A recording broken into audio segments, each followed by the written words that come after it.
Okay, I created this video to show the problem that I'm having with Syncinside. As you can see, the clip is playing. There's nothing coming through the sound system, and you can see there the routing, USB 1 and USB 2 coming from going to channel 1 and channel 2. You can see the LED lights are both green. Now, what I'm going to do is I'm going to switch over to my music application and I've got Richard Elliott there.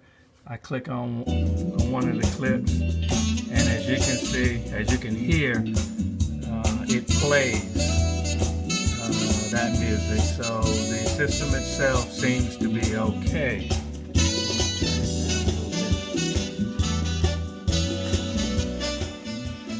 So it's playing now. I'll switch back to Syncinside, and I'll have to drag a clip over there in order to play. Select the clip. You can see there again both the LEDs are green. When I play, it appears to be playing because of the graph there, but there is no sound. Hope you can help me.